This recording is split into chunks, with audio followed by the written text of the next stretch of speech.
Live from KHOU 11, your news starts now. Thanks for being with us this afternoon. I'm Reagan Garvin. Right now we're following breaking news out of Georgia where an Army base is on lockdown after reports of an active shooter. Here's a look at brand new video just into our newsroom. You can see emergency responders arriving to Fort Stewart, which is near Savannah.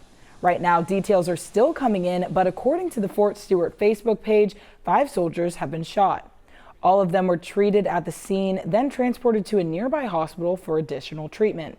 According to officials, the shooter was taken into custody within an hour of the call coming in. They said there's no active threat to the public, and we're also told that part of the lockdown has been lifted.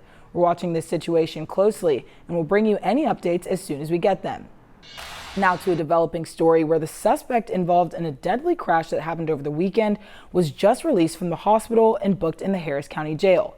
That suspect, Rene Hernandez, is accused of driving under the influence and hitting an SUV in Midtown that killed 2 men. Right now, Orko Manna is live from Ben Taub Hospital. Orko, you had a chance to speak with the suspect. What did you learn? Thanks, Orko. Now to the ongoing standoff over redistricting in Texas. It's now day 3 and Democratic lawmakers are still out of state to block the vote on the Republican-led efforts. Meanwhile, Governor Abbott is now asking the Texas Supreme Court to remove Houston Representative Jean Wu from office. And as the political fight continues to heat up, today lawmakers in Boston are weighing in. KHOU 11's Jalissa Garza joins us live from the newsroom. Let's start with the legal action against the Democrats. Jalissa, thank you. And this is a story we'll continue to cover as more developments come in. For now, you can see the rest of our reports and stay up to date on the latest by visiting our website, khou.com. Time for a check of the live forecast as we take a look at the Gulf Freeway where clouds are lingering over the city.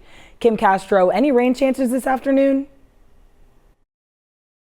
Still ahead on the road to recovery, the mayor of Pasadena speaks out from the hospital. His message and the latest on how he's doing. New at noon, a deadly argument inside a market in Bay Cliff ended with a man dead and another behind bars. It happened just after 1:30 this morning at the Mira Mexican Food Market off Grand Avenue. According to deputies, 35-year-old Andrew Payne got into an argument with another man inside the store. Then at some point, he pulled out a gun and shot the other man in the chest. The victim was rushed to the hospital but later died. We've also learned that Payne is a convicted felon and is now charged with unlawful possession of a firearm. He's now being held on a bond of more than $200,000. Shocking video from overnight captured the moment when a Lexus burst into flames after getting pinned beneath an 18-wheeler on the North Freeway. Surprisingly, the driver walked away unharmed. It happened just after 1 o'clock this morning near Cross Timbers. According to police, the driver swerved to avoid debris in the road but ended up sliding under the back of the semi. Another driver spotted the wreck and flagged down the truck driver who pulled over. But just moments after that, the Lexus caught fire, but it was quickly put out. Now to some good news about the mayor of Pasadena, Thomas Shane Bine. The city just shared an update about his health. They said he's still at Memorial Hermann right now. They still haven't given any details about his condition, but they did say that he's made some big improvements over the past 24 hours. And last night, the mayor himself shared an update on Facebook. He thanked everyone for their love and support and said that he's in great spirits. On Monday, he was flown to the hospital after suffering a medical emergency. Still ahead, with school just around the corner, HISD is racing to beat the heat, upgrading AC systems to keep students cooled. We take you inside one of the campuses getting a major HVAC makeover. HISD is making some major upgrades to campus cooling systems by installing new HVAC equipment at more than 24 schools. This afternoon, crews were out at the school at St. George Place. They were there to replace all the outdated units with new ones to help regulate classroom temps. The district says this is part of a bigger effort to upgrade equipment and to keep students comfortable. This past spring, we started getting campuses with the high impact, start prioritizing what equipment needed to be replaced. We got with our vendors to get a scope of work drawn up, and then got proposals from all our vendors to make this process happen. Right now, schools with the largest enrollment numbers are the top priority. KHOU 11 Investigates found that last year, HISD handled more than 11,000 complaints about issues with the air conditioning at 261 of the district's 274 campuses.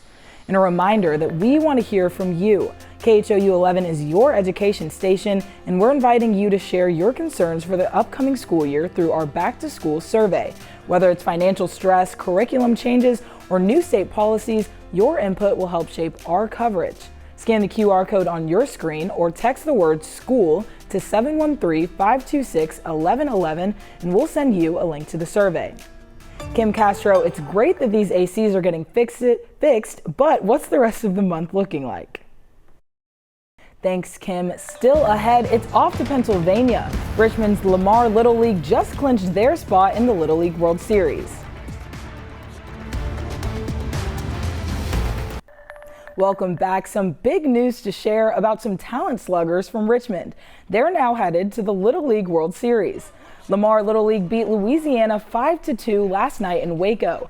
That win now sends them to Pennsylvania to represent the Southwest region. It's their first time back at the big show since 2004, and they're the first team in the country to clinch a spot this year. The Little League World Series starts on August 13th. And back at home, Carlos Correa fever is heating up with his first home game now less than a week away. The Astros just wrapped up a series in Boston against the Red Sox where Correa made his return to the field, this time in orange and blue. Today, the Stros are taking on the Marlins, but some fans already have their eyes on next week, and they're wondering what ticket prices are looking like. Well, it's no surprise they're going up. According to Ticket IQ, prices have jumped more than 30%. That puts the average ticket at around $156 compared to the usual $118 for a home game this season. We'll be right back. Thanks for joining us at noon. We'll be back here for KHOU 11 News at 4. We'll leave you now with this moment of Zen. Enjoy.